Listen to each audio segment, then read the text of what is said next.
everybody, it's Emily at ARG Schooling, and it's time for some more book recommendations. And today I'm going to be recommending books about lesser known history.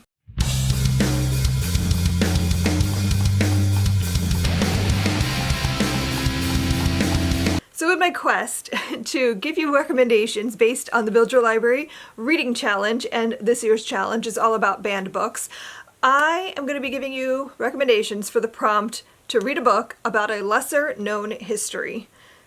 Now this is one of those things that I feel like it's kind of open to interpretation, because lesser known history just means, not something obvious like the Civil War or World War II, like the histories that are well ingrained in our society that everyone knows about. For example, there are like a million historical fiction books about World War II.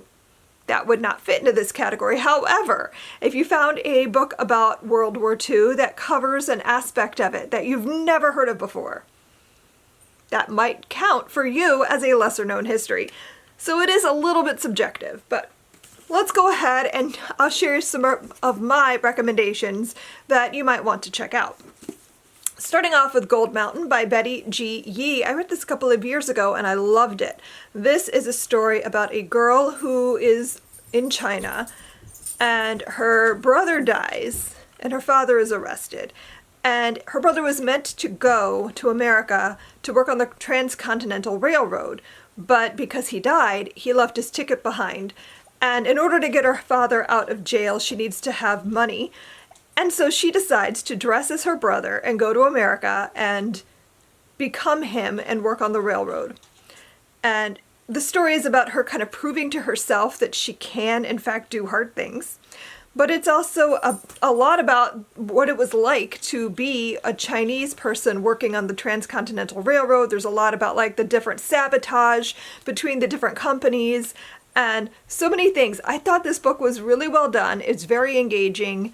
And you'll learn a lot about the Transcontinental Railroad through reading this book. I also want to recommend Last Night at the Telegraph Club. This is by Malinda Lo. And if you've been here for a while, you may have already read this because we did this with book club years ago. But this is such a great story. It's all about being queer in the 1950s. It's about these two girls who have a crush on each other and they're kind of accepting who they are, and they find themselves at this club, the Telegraph Club, which is a gay club, and what that experience was like in the 1950s in San Francisco. If you want nonfiction, I want to recommend The Dictionary People, The Unsung Heroes Who Created the Oxford English Dictionary by Sarah Ogilvie. This is such a good book. I love engaging nonfiction, especially when it's about something that I've never heard of before. I just found this fascinating. The Oxford English Dictionary was a crowdsourced project, and thousands of people contributed to it. And this is a book about some of the people who did that, and specifically some of the oddballs you may never have heard of. So this is divided up like a dictionary, so like C for cannibals, P for pornographer, H for hopeless contributors, M for murderers. So there's a lot of interesting tidbits and stories in here, but what this mostly did for me was make me jealous that I could not be a contributor, because something about the collection of words and like finding examples of those words in literature and in books, and then like collecting all of this information and sending, like I wish I could do it. I would have been a contributor because I find it all very fascinating, and it made me want to start my own word collection. I don't know. I loved this and I thought it was really interesting. How about The Five? This is the untold lives of the women killed by Jack the Ripper, and it is by Hallie Rubenhold. I just read this not that long ago with my youngest. We read it for her Morbid Curiosities murder unit, and this was fascinating, but not exactly what I expected it to be, but I still like really enjoyed it. So this is a book about the women and their lives, not so much about the murder, but just about who they were and how they ended up in the situation that they were in to get murdered. if that makes sense. And it was fascinating. I learned a lot about what it was like to live in the Victorian era as a person of no means. I learned a lot about what it was like to be a woman in that time and how hard it would have been for even for middle-class women to survive if they didn't have a husband, or if their husband left them, or anything. Like it was really interesting. And so I found this fascinating. Definitely recommend. I'll recommend Homegoing by Yaa Gyasi. This one is a hard one to call lesser known history because it is about slavery in America, but I'm going to say it fits the category because of the way it bounces between the two lines of the family, and you're following the one side, the one branch of the family that is stolen and taken to America, but you're also following the branch that stayed in Africa and what that looked like. And so because of that little twist there, I think it's worth counting as a lesser known history because you don't often see books focused on those that stayed and what that would have looked like, and how enslavement in America still affected the people that were still in Africa. So I thought this was really interesting, and it like follows one generation back and forth across time from like the 1600s all the way to modern day. And so you would think that because you're bouncing through time periods and you're only staying with one person for a chapter, that it wouldn't be that engaging. But I was invested in every single character in this book. I would have loved like an entire novel about every single one of them, but I thought it was really well done, really interesting. Another nonfiction I want to recommend, The Small and the Mighty by Sharon McMahon. We read this for book club earlier this year, but if you didn't get a chance to pick it up with us then, definitely recommend checking it out now. This is about 12 unsung heroes who changed the course of American history. And they're all just like average, ordinary people who saw a problem and wanted to do something about it. And how those people did one small thing, or even if it wasn't small, it was still like taking on a task, but it was still just like what they were capable of doing. And what I thought was great about this was it really shows that every person matters and everything you do ripples out. And I think that is something we all need to hear sometimes, because I think we get overwhelmed with the news cycle. We get overwhelmed with all of the things that are going wrong. And we need a reminder once in a while that even if it feels like it's all too much and that there's nothing we can do, that isn't true. We can all do something, even if that something is small as homeschooling our kids, or as small as emailing your senator, or going to a protest. All of those things matter. So don't feel discouraged is what I'm saying. That is what this book did for me. It made me feel less discouraged about what I could do to change the world.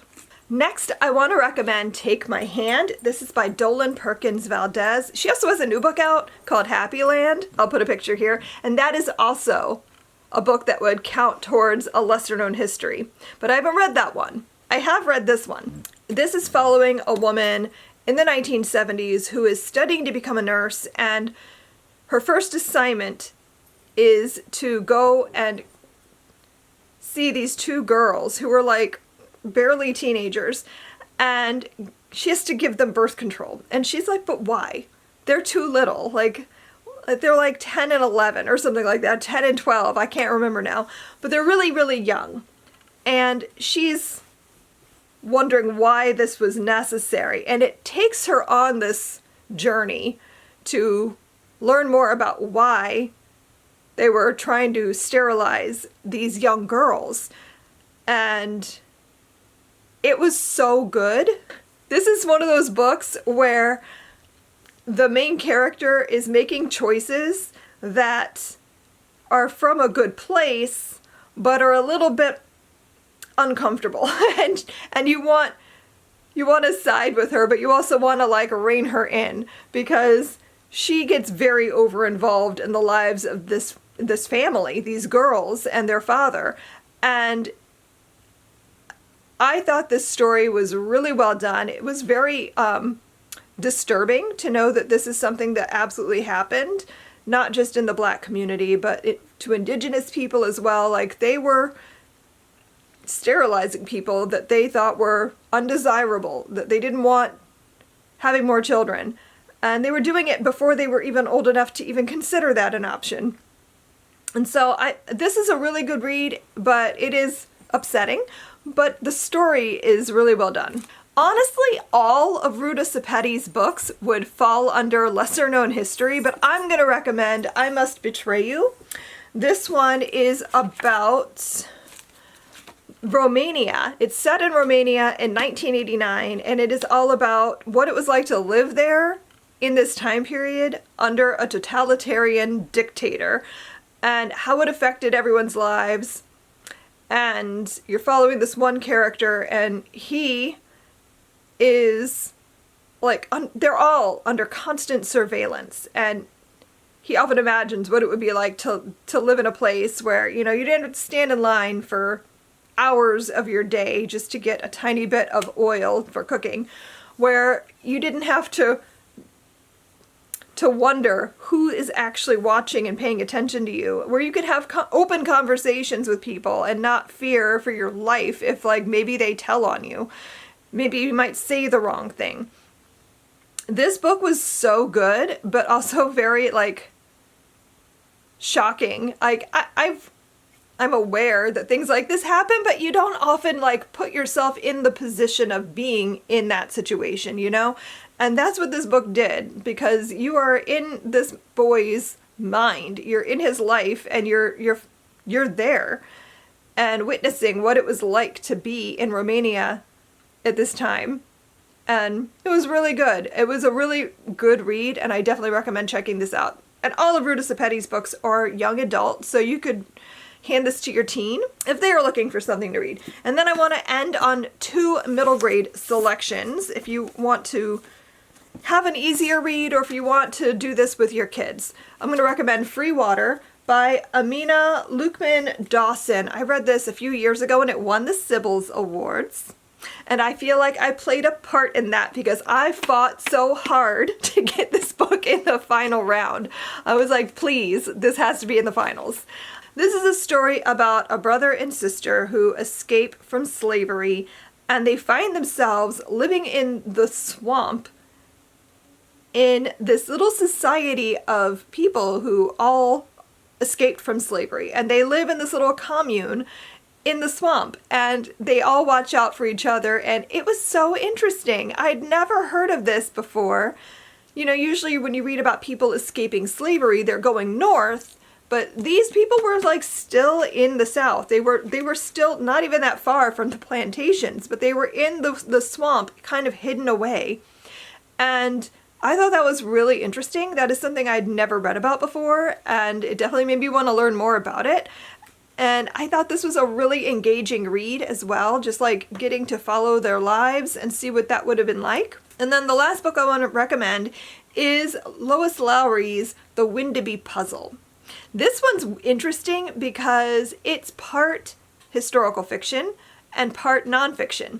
She is taking this bog body that was discovered in, I think it was in Ireland. Is it Ireland or Scotland? Now I can't remember.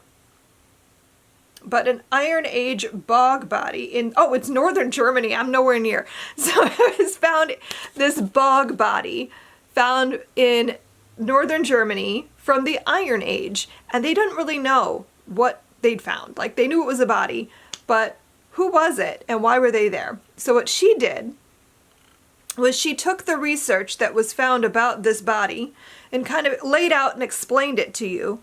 And then she wrote 2 different stories based on the different information that they had about what this body might have been. Who were they? Why were they there? What happened to them? So this was really interesting. Like, I thought this was great. I read this with my daughter last year, and we both thought it was really interesting. We both liked, I think, I don't know, my daughter might have different opinions, but what I liked about it was I always enjoy finding out how an author came to write the story that they're writing. And this gives you that, because she is explaining to you, the reader, like, she found this information, thought it was really interesting, and then her imagination took over and she created the story about it. And then she learned new information, because I think that's important too. She learned more about the situation and what might have actually happened. Maybe it wasn't this, it was more likely to be this thing. So then she wrote a new story. And I just thought that journey she takes you on was so interesting, and I thought it was really great, and definitely recommend. This is probably best for upper middle grade readers, so like 11, 12, 13. That's probably the age that would get the most out of this. So there you go. I have given you 10 recommendations for a lesser known history. I hope I have shared something with you today that you might want to pick up. Let me know down below in the comments if you've already completed this prompt. What did you read? I would love to know. I read Harlem Rhapsody by Victoria Christopher Murray, because this is a story about Jessie Redmond Fawcett, who was like the epicenter of the Harlem Renaissance. And I'd never heard of her. So for me, that would qualify as a lesser known history, because it was about a historical figure that I've never heard of, even though she was involved in so many people's lives that I had heard of, like Langston Hughes and Countee Cullen. So it was really interesting to read about her life. So I hope I've given you some recommendations today, and I will see you in my next video. Happy reading. Bye!